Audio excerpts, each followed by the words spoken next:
it's not really been talked about very much recently, but there's some exciting stuff going on here, isn't there? Mm-hmm. See, this is the nice thing about being part of a global organization, is that the Isle of Man has a number of unique facets that we can bring to play. And being, a small microcosm of the world, really, of a big city, but with 70,000 people who you can be walking in the street and bump into someone and spark a new idea. That's serendipity, that way of generating new stuff. Not just in technology, but also, in social spaces, in need spaces. It's something that's very uncommon, I think. I don't know if you've ever spent any time living in a big city. If you live in London, you kind of know your immediate neighbours, and that's about it. And out of the hundreds of people you bump into every day in the street, the chances are you're not going to know any of them. Yeah, and the question is, how do you make that magic happen? And part of what we want to bring to Singularity, we can't bring the academic side of things. In Silicon Valley, there's huge companies, there's entrepreneurs, universities working together. We don't have those here, but we've got a really vibrant community. And people who are not afraid to talk about their ideas, not afraid to be ridiculed for them. How can we bring those? How can we apply those to problems we have locally? And then tell the whole world about them and go, look, come and see what we're doing over here. Can you take this idea and make it global? And that's kind of what we're trying to do. And apart from, we talked about plastics, obviously, but what would you say are some of the other problems that we could tackle and challenge over here?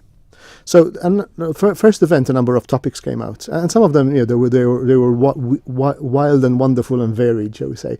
Topics like direct democracy, topics like, is government a device that we can use? Topics like plastic was the one that came up. For some reason, water shortage didn't come up. But one of the ideas that actually came out was, we've heard the rhetoric about the Isle of Man being a microcosm of a bigger place. How can we actually make that happen? How can we actually set up a template that if somebody has an idea, we can work on it together, we can work on it as a community, and then either turn it into a product or an initiative or a solution that then can be exported from the Isle of Man.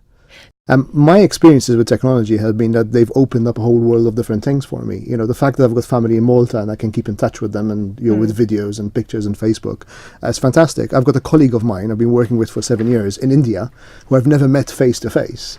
I count him amongst my best friends because we spend so much time interacting with each other. Yes, it's not visual. Yes, you don't get the same cues, but from the way he writes, I know what he's thinking. It's amazing. You never would have imagined that kind of thing existed. And it's all right. You can have a conversation with your Echo Spot dot what thingy, can't you? Hey, introduce us then, Owen. Tell us what you've got with you. So I got a couple of devices with me today.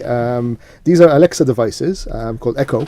And what they do is they're voice controlled, they're voice activated. This one's an Echo Dot, and this one's an Echo Spot that literally has been launched in the UK today. And what they do is, I don't know if you've used Siri before or Cortana, you can talk to them. But what I've been doing with these is I've written a couple of skills so that you can actually use them for Manx purposes. So, for example, I can ask this one, Alexa, is the mountain road open? Sorry, oops, can I go back? Alexa, to search. Ask Manx Travel, is the mountain road open? Oh, the anticipation. I know. I can barely wait. According to the signs, Sulby to mountain, warning high winds. Hillberry to mountain, warning high winds. Alexa, stop. Barragap.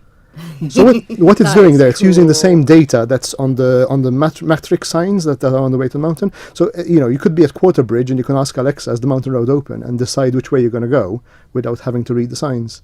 So I'm adding flight arrivals to it now, and possibly in the future steam packet arrivals also. It's about putting the Isle of Man on the map. We read about these things, we happening in other places. We've got the capability to do this locally over here also.